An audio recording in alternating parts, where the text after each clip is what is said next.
Welcome to Paddy's Say, our regular chat with Swindon trainer Paddy Fitzpatrick. How are you doing today, Paddy? Can't complain. You never complain, that's for sure. So this week, Paddy, let's talk about what makes a good boxing trainer. In your opinion, what does make a good boxing trainer? What makes a good boxing trainer? Somebody who's knowledgeable about the game. I think there's a difference sometimes between a good trainer that can develop the technique, and then you have somebody also who's can work the corner and give good instruction, who can lay out a good game plan, who can wrap hands. I think there's different aspects to a trainer the same way as there would be different aspects to a fighter. Let's talk a little bit first of all about your career and how you ended up not your professional career, but your training career. You were an amateur boxer, reasonably successful, I believe. Your pro career didn't pan out at all. But then you've become a very well-respected boxing trainer. So just talk us through how that kind of happened for you. I was an amateur back in Ireland, St. Francis Boxing Club in Limerick. Moved over here, carried on boxing, then turned pro. Just didn't do any good. Couldn't figure out why. Couldn't figure out for the life of me why I couldn't transplant what I was doing in the gym into the ring. So I'd try harder, work more, train harder than the rest of the guys around me, just because I wanted it more, and it still wouldn't work out. And I didn't figure out until years later that there was nothing wrong with the technique, but I wasn't able to emotionally stay in the place I needed to be on fight night, as the same way as I would say when I was in the gym.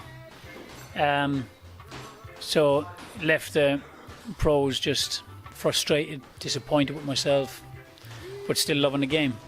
When I was in Jersey, Channel Islands, working with a couple of guys out there, and Freddie was there training Steve for his rematch with Nigel Benn. He was watching me doing mitts with somebody. We started chatting, kind of built from there, and then he said to me, would you come back and work with me in the States? Which, like I said before, it's kind of like Santa saying, do you want to come back to the grotto? He was a well-respected coach back then. I mean, he's gone on to fantastic things now, but even back then he was trainer of a lot of world champions. I had read about him many times, so it was a fantastic opportunity for me, especially where I was, and I took it with both hands, man. Just never looked back. That was 19 years ago.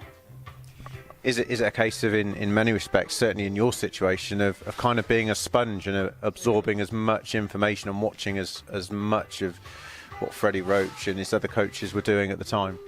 I think if you want to remain a good teacher, you got to stay a student. You can't hope to ever get yourself to a point where you think, okay, I know this now. Because if you did, imagine that was the way that everyone thought, we'd never progress with anything. Because if you were teaching me something, as soon as I learn what you have to teach me, I wouldn't try and grow on that. So then in 10 years' time, or in 10 generations' time, and me passing this on and somebody else passing it on, the coaches 10 generations from now will be the same as that you were, and you would hope that everything improves. When you look at a lot of good fighters don't actually make good coaches, and there has been good fighters that made good coaches. I mean, Buddy McGirt was a 2-time world champion. He was a phenomenal fighter, went on to be an excellent coach as well, coach of the year, and developed lots of fantastic fighters. But that's not always the case, and I can only think that the reason for that would be, when you're an excellent fighter, you're going to believe to a large extent what you do is what needs to be done, but that's what worked for you. Whereas when you're not as good a fighter, you need to be an excellent student. You need to become more of a student, because you look deeper into the game for the game itself, as opposed to what's making you successful, because you're not being successful. If you look at Customato, he had one amateur fight and lost it. You would say then that why would he be a coach? But look, Patterson, Tyson, Jose Torres, look at all the fighters he went to develop. Angelo Dundee, he never had a fight at all. He put on a pair of gloves in the army and got a bloody nose and said, that ain't for me, I ain't doing that again, and went on to have the likes of Ali and Sugar Ray Leonard. So I don't think that the proof is in the pudding, that it would seem to be that the better coaches we remember in history for having developed top fighters are actually guys that weren't that good, at the doing. Some people say that those that can do and those that can't teach. That's an old saying. That's the one I cling on to. But there would seem to be some truth in that. Yeah. Well, I was going to talk about Angelo Dundee and Emmanuel Stewart. You know, again, they didn't have glittering boxing careers. You know, Angelo didn't fight like you said, and Emmanuel had a good amateur career, but then couldn't transfer it into the professional game. I don't think he turned pro. Emmanuel Stewart, pro. Yeah, no, he didn't because of he was an excellent amateur. Apparently, he just didn't turn pro. So who knows? He couldn't afford to turn pro. I think that was the thing. So, but have those trainers also been very lucky with the boxers that have walked through their doors as well? Because the names you've mentioned there, I mean, there's some of the greatest. Yeah. And those boxers had the skills in the first place. So what's your take on that? You know, there's a certain degree of luck in everything you do. So when you're a coach and then Ali or his people give you a call to train him, there's a bit of luck in that. But like Angelo Dundee said, he said, I didn't try to change him too much. He said a lot of the time, I just tried to fool him into thinking what I was telling him was his idea. You know, he had the skill set. I'd drop an idea in there in such a way that was his idea. And then he was more willing to go with it. You know, like Freddie said when Manny Pacquiao walked through the door, it's a changer. You know, he didn't make Manny Pacquiao. He developed him. He polished him. Manny Pacquiao had already been a world champion. Manny Pacquiao had been boxing for nearly 10 years at the time when he met him. So there is a lot of luck involved. I don't think that any trainer, you can't say to me that this is the best trainer in the world about anybody. Because if I said before, if you get then who's perceived to be the best trainer in the world and put him who's perceived to be the best talent or fighter in the world, that would mean then you get the best results, and that's not so. Because Freddie's a real calm, very direct coach. He always believes in direction is better than hype. Whereas Floyd is at the other end of the scale. Can you imagine sticking the two of them together? I don't think you'd get the best results. The relationship between a fighter and a coach is a massive factor. And Angelo Dundee would come into camp 2-3 weeks before the fight. He didn't actually train the guys. He had a look over him, just coming up on fight time, polished him on a few things, made him aware of a few things, but he had their ear on fight night. When he said to Sugar Ray Leonard, "You're blowing it, son," that was enough for him to know, I'm blowing it. To get up, shake it out, start around 14 and go out and do his thing against Tommy Hearns. When Ali wanted to pull out because if his eyes were burning in his first world title, and he said, "You're not doing it," and he's going, "No, I'll get my gloves off." He goes, "You ain't doing this. It's a world title. You're going back out." He did what he was told and went back out. You know, so you get coaches like Kevin Cunningham, who developed Corey Spinks and Devin Alexander. He's had them from day one. That to me now is a true trainer, coach that's taken somebody from scratch who's never boxed before and brought them through the amateur system, through the pros, and on to world title honours. Brendan Ingle, same thing. He's done that with 4 or 5 fighters. That to me is an art, to get somebody who's never, ever done it before. So you get a certain amount of luck, and either way, a lot of hard work. You got to be relentless. You got to be as relentless as the fighters that you're wanting to develop. Don't forget, you get a percent of what they're earning. So when they're earning nothing, you're earning absolutely nothing. When they're earning peanuts, you're earning shells. You gotta have a desire for this game more than the fighters, because they're going through it for one time and one time only in their career. You gotta go through all the ups and downs and be willing to keep going to get to where you want to be. What, in your opinion, if you can name an example, is the best kind of trainer-boxer story? You talk about training a boxer from scratch and winning a world title, for example. Is there an example you can draw on? Oh, I think there's a few, isn't there, at different stories, but there is a few of them in it. If you look at, say, Tyson Customato, you know, Tyson didn't trust anybody. And then, like he says, then I came across this, I just thought he was a crazy white man. You know, but he trusted him. He put his trust in him, he done what he was told, and he reaped the rewards doing what Customato told him to do. If you look at Freddie and Manny, they've brought out the best in each other, haven't they? Freddie said it before, they're closer than just a fighter trainer. They brought out the best in each other. Freddie came across Manny, I think, when he probably needed him. And Manny came across Freddie when he needed him. And look at the success they've gone on to had. You know, Manny will be remembered as an all-time great. Look at what he's done. But then, like I said about Brendan Ingle. Look how many success stories he's had with Prince Nazim, with Earl Graham. Even though he mightn't have won a world title, he's probably one of the best we've ever had not to win a world title. You know, with Johnny Nelson and the likes of that. Might have taken him 4 or 5 cracks at a whip, but then he went on to be a world champ for 11 years. But they did it because of their trust in Brendan. And then Brendan was able to develop them because he was relentless at wanting the success, the same success that they wanted. I think there's lots of stories out there.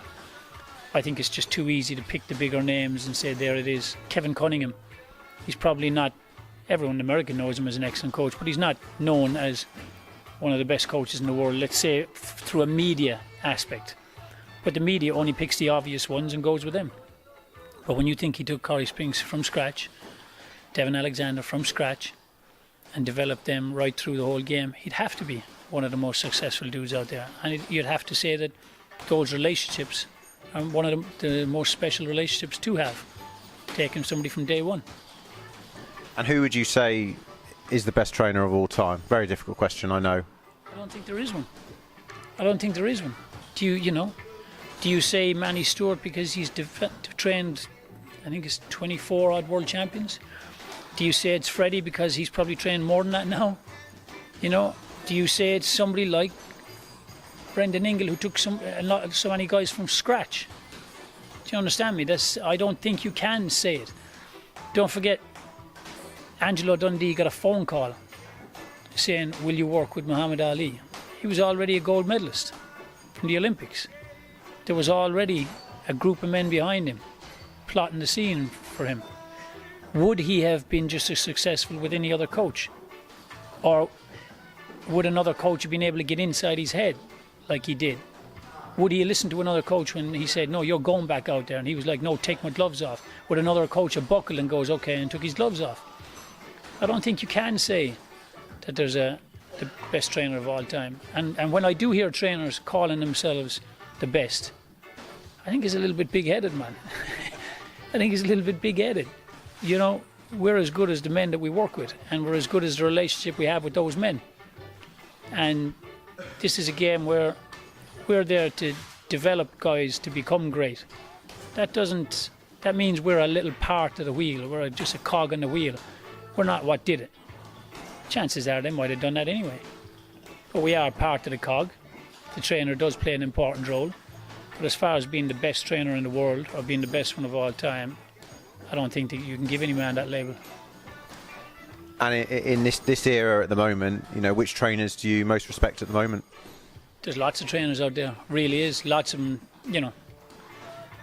Look at Freddie. Look what he's doing. So, you'd say Freddie. But Kevin Cunningham is still doing his thing. Buddy is still doing his thing. Now, you don't see Buddy in the media as much now. Does that mean he's not a great trainer? When he was known as a great trainer when he had Tarver and the likes of that. So is it now just he didn't have Artur and now he doesn't have Tarver, now he doesn't have, that he's not a great trainer? Or is it just he doesn't have the student to match up and link up with him to do it again? You know, Freddie gets recognition of being the best trainer in the world, and you'd have to say that he is one of the most successful trainers in history. Does that make him the best? That's not a knock. I mean, flipping out, he is excellent. He's just game plans, mitts, everything that you want to see in a coach. He has it. Calmness, direction. But there is lots of coaches out there that go unheralded. You know, look at Flanagan's coach, excellent coach. The coach that works with Butlin and that, excellent coaches. There's loads of coaches out there. And in years to come now, when they start bringing through more fighters and then the other coaches are off the scene, will they be known as the best coaches in the world? So there's loads of excellent coaches out there, loads of them. But I would like to pay attention to everyone I ever come across, be it a fighter or be it a coach. I have no shame in sat there studying them. I have no shame in pinching something that I learnt off them. Not at all, because they ain't developed, they ain't inventing this game. They might be developing a part of it, but for the most part, this game is what it is. And the more people that you can look up to, the more people you can pay attention to, the better you're going to get at it. I know for a fact that you love what you do. You love being a boxing trainer. You love every day. Tell us exactly, what do you love about what you do? I think as a boxing coach, for me, I think the biggest buzz, and I've said it repeatedly because for me it is, the biggest buzz, I think the biggest compliment you can get from any man is when he gives you his trust. That's the biggest compliment you can get. Then you got to honour that trust.